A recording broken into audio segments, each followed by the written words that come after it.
بسم اللہ الرحمن الرحیم۔ میرا نام ہے عفان ترمزی اور آپ دیکھ رہے ہیں افی ٹی وی۔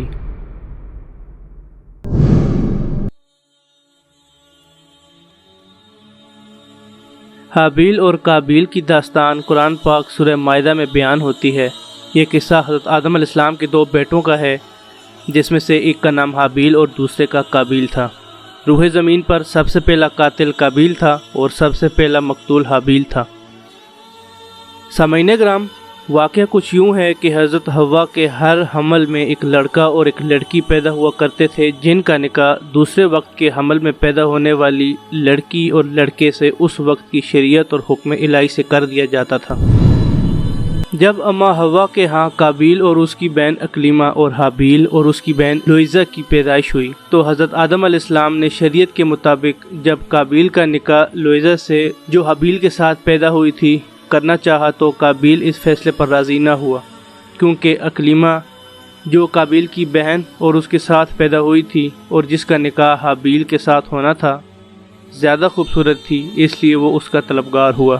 حضرت آدم علیہ السلام نے قابیل کو سمجھایا کہ اکلیمہ تیرے ساتھ پیدا ہوئی ہے اور وہ تیری بہن ہے، لہٰذا تیرا نکاح اس کے ساتھ نہیں ہو سکتا، لیکن قابیل اپنی ضد پر اڑ گیا۔ بالآخر حضرت آدم علیہ السلام نے قابیل اور حابیل دونوں کو ارشاد فرمایا کہ تم دونوں اپنی اپنی قربانیاں اللہ کے حضور میں پیش کرو، جس کی قربانی قبول ہوئی میں اس کا نکاح اکلیمہ سے کر دوں گا۔ اس زمانے میں قربانی کے قبول ہونے کی نشانی یہ تھی کہ آسمان سے ایک آگ آ کر اسے جلا دیا کرتی تھی۔ اگلی صبح حابیل اپنی بہترین مویشیوں کو ساتھ لایا اور ان میں سے سب سے اعلیٰ بھیڑ کو قربانی کے لیے پیش کیا۔ قابیل چونکہ کھیتی باڑی کیا کرتا تھا تو وہ اپنے ساتھ کچھ اناج اٹھا لایا جو سب سے گھٹیا قسم کی تھی، کیونکہ اس نے سوچا جلنے کے بعد اس فصل نے ویسے ہی ضائع ہو جانا ہے تو اچھی فصل کیوں برباد کی جائے۔ چنانچہ دونوں بھائیوں نے اپنی اپنی قربانی ایک پہاڑ کے اوپر لے جا کر رکھ دی۔ اچانک آسمان سے ایک آگ آئی اور اس نے حابیل کی قربانی کو کھا لیا اور قابیل کی فصل کو چھوڑ دیا۔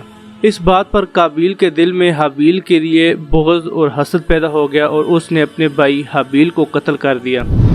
اس قتل کے وقت حابیل کی عمر 20 سال تھی اور قتل کا یہ حادثہ مکہ مکرمہ میں جبل نور کے پاس یا جبل حرا کی گھاٹی میں ہوا، جبکہ بعض تاریخ دانوں کے مطابق یہ واقعہ بصرہ کے مقام میں ہوا جہاں مسجد اعظم تعمیر ہے۔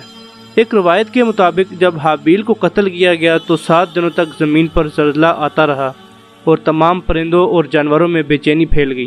قابیل جو بہت ہی گورا اور خوبصورت تھا، اپنے بھائی کو قتل کرنے کے بعد اس کا چہرہ کالا اور بدصورت ہو گیا۔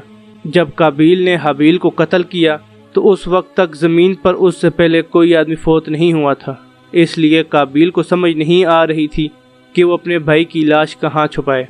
چنانچہ کئی دنوں تک وہ اپنے بھائی کی لاش کو اپنی پیٹھ پر لادے یہاں وہاں بھٹکتا رہا۔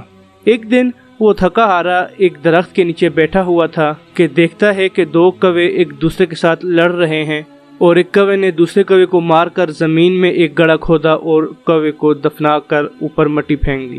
یہ منظر دیکھ کر قابیل کو معلوم ہوا کہ مردے کی لاش کو زمین میں دفن کرنا چاہیے، چنانچہ اس نے قبر کھود کر اس میں اپنے بھائی کی لاش کو دفن کر دیا۔ حضرت آدم علیہ السلام کو اس واقعے کا پتہ چلا تو انہیں بہت دکھ ہوا اور روایت میں آتا ہے کہ آپ علیہ السلام 100 سال تک پھر کبھی نہ ہنسے۔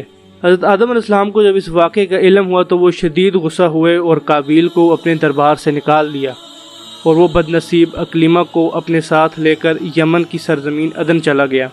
وہاں ابلیس اس کے پاس آیا اور کہنے لگا کہ حابیل کی قربانی کو آگ نے اس لیے کھایا تھا کہ وہ آگ کی پوجا کیا کرتا تھا، لہٰذا تم بھی آگ کی پرستش کیا کر۔